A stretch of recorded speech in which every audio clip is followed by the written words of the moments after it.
The Dead, written by James Joyce, a short story from the book Dubliners, narrated by Michael Scott, produced by ThoughtAudio.com. Lily, the caretaker's daughter, was literally run off her feet. Hardly had she brought one gentleman into the little pantry behind the office on the ground floor and helped him off with his overcoat than the wheezy hall door bell clanged again, and she had to scamper along the bare hallway to let in another guest. It was well for her she had not to attend to the ladies also. But Miss Kate and Miss Julia had thought of that and had converted the bathroom upstairs into a ladies' dressing room. Miss Kate and Miss Julia were there, gossiping and laughing and fussing, walking after each other to the head of the stairs, peering down over the banisters, and calling down to Lily to ask her who had come. It was always a great affair, the Mrs. Morkan's annual dance. Everybody who knew them came to it. Members of the family, old friends of the family, the members of Julia's choir, any of Kate's pupils that were growing up enough, and even some of Mary Jane's pupils, too. Never once had it fallen flat. For years and years it had gone off in splendid style, as long as anyone could remember. Ever since Kate and Julia, after the death of their brother Pat, had left the house in Stony Batter and taken Mary Jane, their only niece, to live with them in the dark, gaunt house on Usher's Island, the upper part of which they had rented from Mr. Fulham, the corn factor on the ground floor. That was a good 30 years ago, if it was a day. Mary Jane, who was then a little girl in short clothes, was now the main prop of the household, for she had the organ in Haddington Road. She had been through the academy and gave a pupils' concert every year in the upper room of the ancient concert rooms. Many of her pupils belonged to the better-class families on the Kingston and Dalkey line. Old as they were, her aunts also did their share. Julia, though she was quite gray, was still the leading soprano in Adam and Eve's, and Kate, being too feeble to go about much, gave music lessons to beginners on the old square piano in the back room. Lily, the caretaker's daughter, did housemaid's work for them. Though their life was modest, they believed in eating well, the best of everything: diamond-bone sirloins, 3-shilling tea, and the best bottled stout. But Lily seldom made a mistake in the orders, so that she got on well with her 3 mistresses. They were fussy, that was all, but the only thing they would not stand was back answers. Of course, they had good reason to be fussy on such a night. And then it was long after 10 o'clock, and yet there was no sign of Gabriel and his wife. Besides, they were dreadfully afraid that Freddie Malins might turn up screwed. They would not wish for worlds that any of Mary Jane's pupils should see him under the influence. And when he was like that, it was sometimes very hard to manage him. Freddie Malins always came late, but they wondered what could be keeping Gabriel. And that was what brought them every 2 minutes to the banisters to ask Lily had Gabriel or Freddie come. "Oh, Mr. Conroy," said Lily to Gabriel when she opened the door for him. "Miss Kate and Miss Julia thought you were never coming. Good night, Mrs. Conroy." "I'll engage they did," said Gabriel, "but they forget that my wife here takes 3 mortal hours to dress herself." He stood on the mat, scraping the snow from his galoshes, while Lily led his wife to the foot of the stairs and called out, "Miss Kate, here's Mrs. Conroy." Kate and Julia came toddling down the dark stairs at once. Both of them kissed Gabriel's wife, said she must be perished alive, and asked was Gabriel with her. "Here I am, as right as the mail, Aunt Kate. Go on up, I'll follow," called out Gabriel from the dark. He continued scraping his feet vigorously, while the 3 women went upstairs, laughing, to the ladies' dressing room. A light fringe of snow lay like a cape on the shoulders of his overcoat, and like toe-caps on the toes of his galoshes. And as the buttons of his overcoat slipped with a squeaking noise through the snow-stiffened frieze, a cold, fragrant air from the out-of-doors escaped from crevices and folds. "Is it snowing again, Mr. Conroy?" asked Lily. She had preceded him into the pantry to help him off with his overcoat. Gabriel smiled at the 3 syllables she had given his surname and glanced at her. She was a slim, growing girl, pale in complexion and with hay-colored hair. The gas in the pantry made her look still paler. Gabriel had known her when she was a child and used to sit on the lowest step nursing a rag doll. "Yes, Lily," he answered, "and I think we're in for a night of it." He looked up at the pantry ceiling, which was shaking with the stamping and shuffling of feet on the floor above, listened for a moment to the piano, and then glanced at the girl, who was folding his overcoat carefully at the end of a shelf. "Tell me, Lily," he said in a friendly tone, "do you still go to school?" "Oh, no, sir," she answered.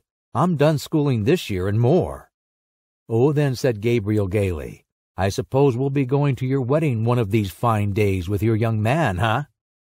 The girl glanced back at him over her shoulder and said with great bitterness, "The men that is now is only all palaver and what they can get out of you." Gabriel colored as if he felt he had made a mistake, and without looking at her, kicked off his galoshes and flicked actively with his muffler at his patent leather shoes. He was a stout, tallish man. The high color of his cheeks pushed upwards even to his forehead, where it scattered itself in a few formless patches of pale red. And on his hairless face there scintillated restlessly the polished lenses and the bright gilt rims of the glasses, which screened his delicate and restless eyes. His glossy black hair was parted in the middle and brushed in a long curve behind his ears, where it curled slightly beneath the groove left by his hat. When he had flicked luster into his shoes, he stood up and pulled his waistcoat down more tightly on his plump body. Then he took a coin rapidly from his pocket. "Oh, Lily," he said, thrusting it into her hands. "It's Christmas time, isn't it? Here's a little." He walked rapidly towards the door. "Oh, no, sir," cried the girl, following him. "Really, sir, I wouldn't take it." Christmas time," said Gabriel, almost trotting to the stairs and waving his hand to her in deprecation. The girl, seeing that he had gained the stairs, called out after him, "Well, thank you, sir." He waited outside the drawing-room door until the wall should finish, listening to the skirts that swept against it and to the shuffling of feet. He was still discomposed by the girl's bitter and sudden retort. It had cast a gloom over him, which he tried to dispel by arranging his cuffs and the bows of his tie. He then took from his waistcoat pocket a little paper and glanced at the headings he had made for his speech. He was undecided about the lines from Robert Browning, for he feared they would be above the heads of his hearers. Some quotation that they would recognize from Shakespeare or from the melodies would be better. The indelicate clanking of the men's heels and the shuffling of their soles reminded him that their grade of culture differed from his. He would only make himself ridiculous by quoting poetry to them, which they could not understand. They would think that he was airing his superior education. He would fail with them just as he had failed with the girl in the pantry. He had taken up a wrong tone. His whole speech was a mistake from first to last, an utter failure. Just then his aunts and his wife came out of the ladies' dressing-room. His aunts were 2 small, plainly dressed old women. Aunt Julia was an inch or so the taller. Her hair, drawn low over the tops of her ears, was gray, and gray also, with darker shadows, was her large, flaccid face. Though she was stout in build and stood erect, her slow eyes and parted lips gave her the appearance of a woman who did not know where she was or where she was going. Aunt Kate was more vivacious. Her face, healthier than her sister's, was all puckers and creases, like a shriveled red apple, and her hair, braided in the same old-fashioned way, had not lost its ripe nut color. They both kissed Gabriel frankly. He was their favorite nephew, the son of their dead elder sister Ellen, who had married T.J. Conroy of the Porton Docks. "Gretta tells me you're not going to take a cab back to Monkstown tonight, Gabriel," said Aunt Kate. "No," said Gabriel, turning to his wife. "We had quite enough of that last year, hadn't we? Don't you remember, Aunt Kate, what a cold Gretta got out of it? Cab windows rattling all the way, and the east wind blowing in after we passed Marion. Very jolly it was. Gretta caught a dreadful cold." Aunt Kate frowned severely and nodded her head at every word. "Quite right, Gabriel, quite right," she said. "You can't be too careful." "But as for Gretta there," said Gabriel, "she'd walk home in the snow if she were let." Mrs. Conroy laughed. "Don't mind him, Aunt Kate," she said. "He's really an awful bother, what with green shades for Tom's eyes at night, and making him do the dumbbells, and forcing Eva to eat the stirabout. The poor child! And she simply hates the sight of it. Oh, but you'll never guess what he makes me wear now." She broke out into a peal of laughter and glanced at her husband, whose admiring and happy eyes had been wandering from her dress to her face and hair.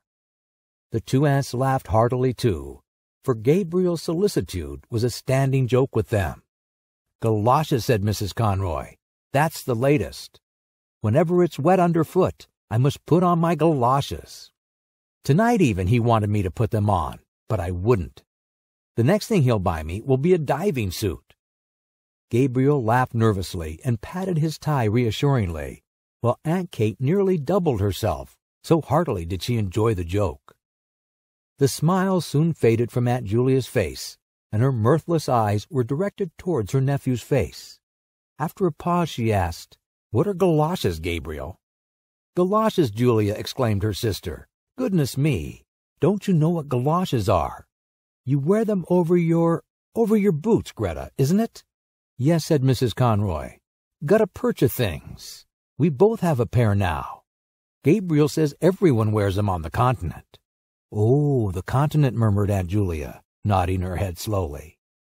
Gabriel knitted his brows and said, as if he were slightly angered, "It's nothing very wonderful.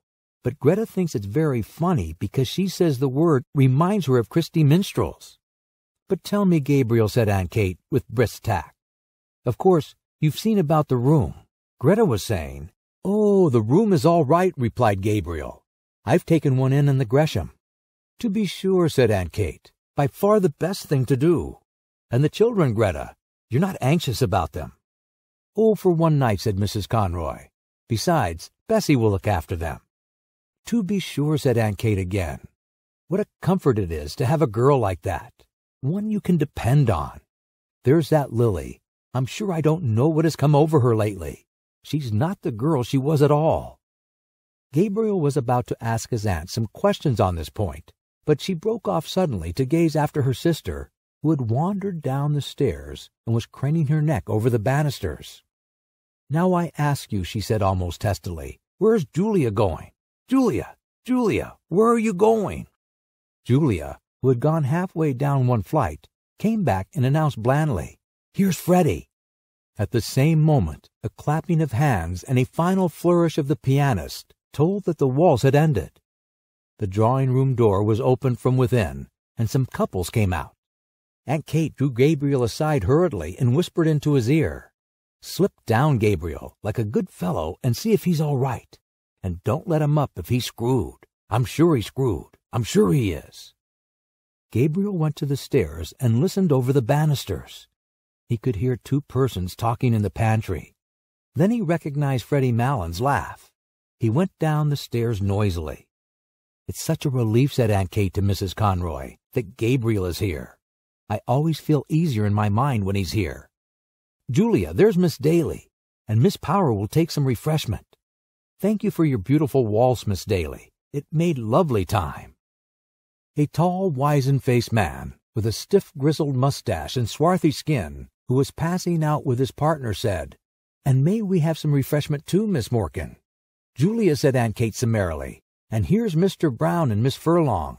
Take them in, Julia, with Miss Daly and Miss Power." "I'm the man for the ladies," said Mr. Brown, pursing his lips until his mustache bristled and smiling in all his wrinkles. "You know, Miss Morkan, the reason they are fond of me is—" He did not finish his sentence, but seeing that Aunt Kate was out of earshot, at once led the three young ladies into the back room.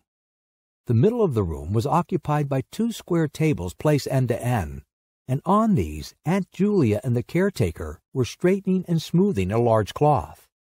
On the sideboard were arrayed dishes and plates and glasses and bundles of knives and forks and spoons. The top of the closed square piano served also as a sideboard for viands and sweets.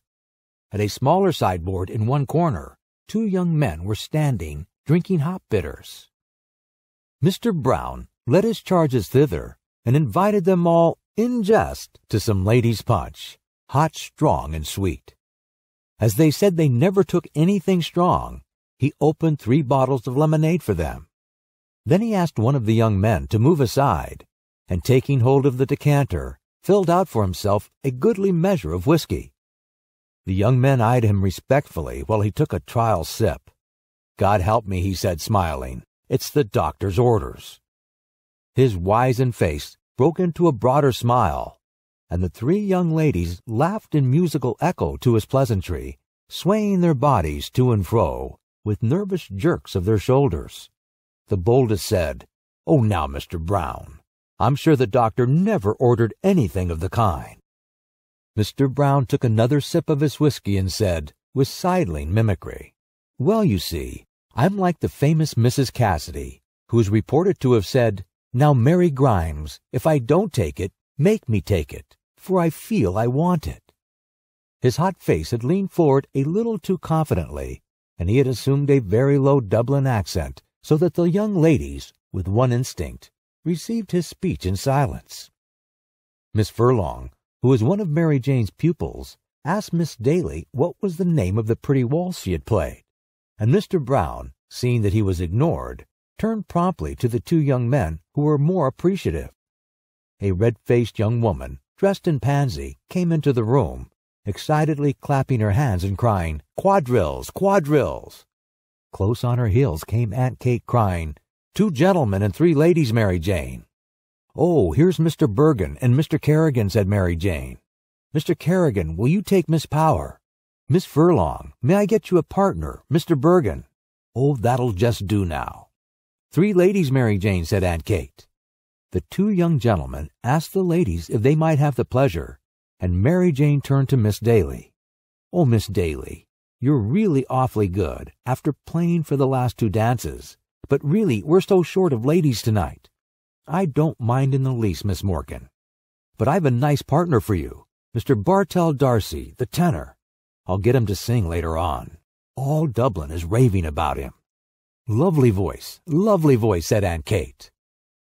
As the piano had twice begun the prelude to the first figure, Mary Jane led her recruits quickly from the room. They had hardly gone when Aunt Julia wandered slowly into the room, looking behind her at something. "What is the matter, Julia?" asked Aunt Kate anxiously. "Who is it?" Julia, who was carrying in a column of table napkins, turned to her sister and said simply, as if the question had surprised her, "It's only Freddie, Kate, and Gabriel with him." In fact, right behind her Gabriel could be seen piloting Freddie Malins across the landing.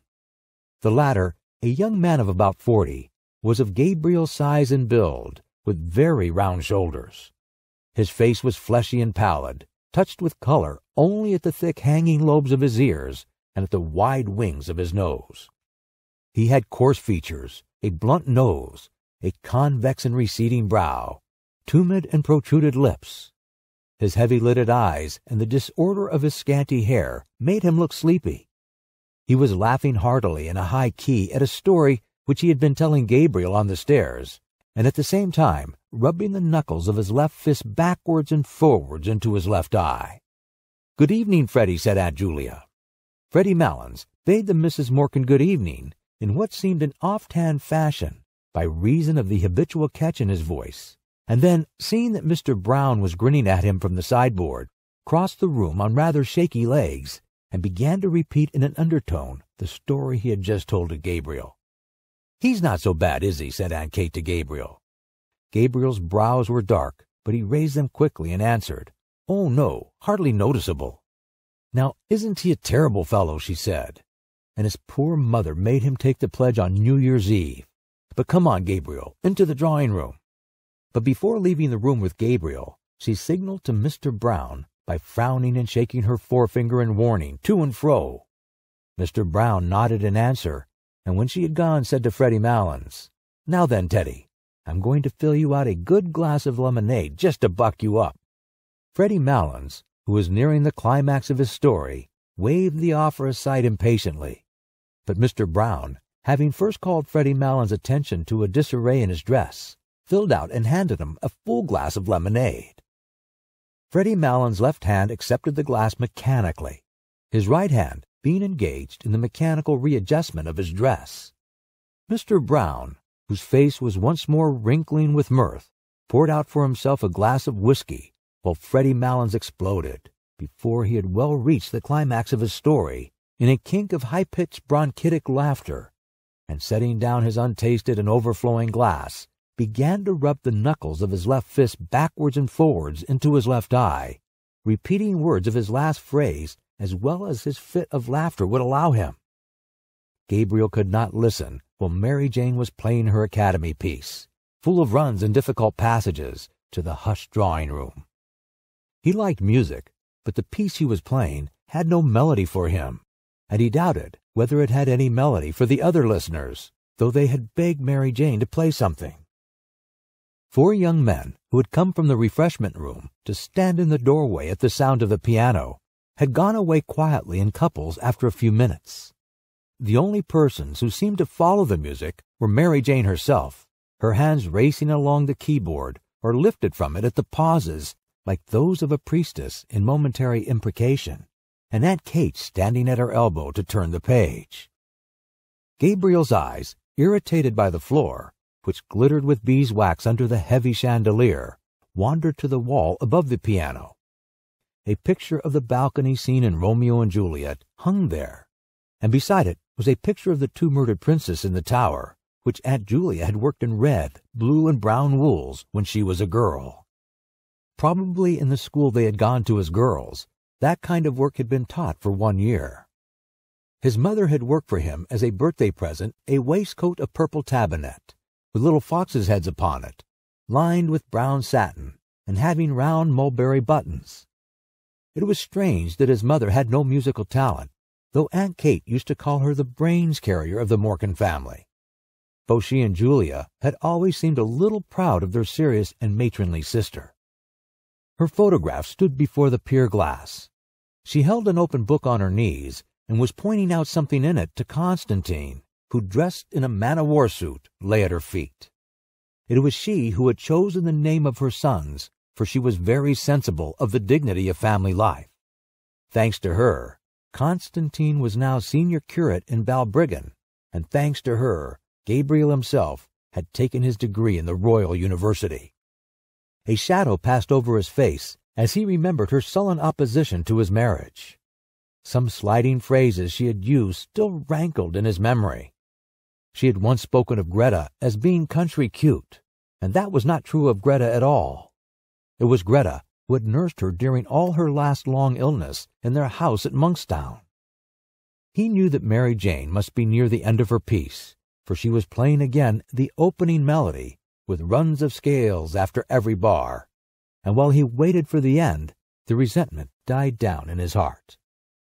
The piece ended with a trill of octaves in the treble and a final deep octave in the bass. Great applause greeted Mary Jane, as, blushing and rolling up her music nervously, she escaped from the room. The most vigorous clapping came from the 4 young men in the doorway who had gone away to the refreshment room at the beginning of the piece, but had come back when the piano had stopped. Lancers were arranged. Gabriel found himself partnered with Miss Ivors. She was a frank-mannered, talkative young lady, with a freckled face and prominent brown eyes. She did not wear a low-cut bodice, and the large brooch which was fixed in the front of her collar bore on it an Irish device and motto. When they had taken their places, she said abruptly, "I have a crow to pluck with you." "With me?" said Gabriel. She nodded her head gravely. "What is it?" asked Gabriel, smiling at her solemn manner. "Who is G.C.?" answered Miss Ivors, turning her eyes upon him. Gabriel colored and was about to knit his brows as if he did not understand, when she said bluntly, "Oh, innocent Amy, I have found out that you write for the Daily Express. Now, aren't you ashamed of yourself?" "Why should I be ashamed of myself?" asked Gabriel, blinking his eyes and trying to smile. "Well, I'm ashamed of you," said Miss Ivors frankly, "to say you'd write for a paper like that. I didn't think you were a West Briton." A look of perplexity appeared on Gabriel's face. It was true that he wrote a literary column every Wednesday in the Daily Express, for which he was paid 15 shillings. But that did not make him a West Briton, surely. The books he received for review were almost more welcome than the paltry check. He loved to feel the covers and turn over the pages of newly printed books. Nearly every day, when his teaching in the college was ended, he used to wander down the quays to the second-hand booksellers, to Hickey's on Bachelor's Walk, to Webb's or Massey's on Ashton's Quay, or to Old Clohissy's in the by-street. He did not know how to meet her charge. He wanted to say that literature was above politics, but they were friends of many years' standing, and their careers had been parallel, first at the university and then as teachers. He could not risk a grandiose phrase with her. He continued blinking his eyes and trying to smile, and murmured lamely that he saw nothing political in writing reviews of books. When their turn to cross had come, he was still perplexed and inattentive. Miss Ivors promptly took his hand in a warm grasp and said in a soft, friendly tone, "Of course, I was only joking. Come, we cross now." When they were together again, she spoke of the university question, and Gabriel felt more at ease. A friend of hers had shown her his review of Browning's poems. That was how she had found out the secret, but she liked the review immensely. Then she said suddenly, "Oh, Mr. Conroy, will you come for an excursion to the Aran Islands this summer? We're going to stay there a whole month. It will be splendid out in the Atlantic. You ought to come. Mr. Clancy is coming, and Mr. Kilkelly and Kathleen Kearney. It would be splendid for Gretta, too, if she'd come. She's from Connacht, isn't she?" "Her people are," said Gabriel shortly. "But you will come, won't you?" said Miss Ivors, laying her hand eagerly on his arm.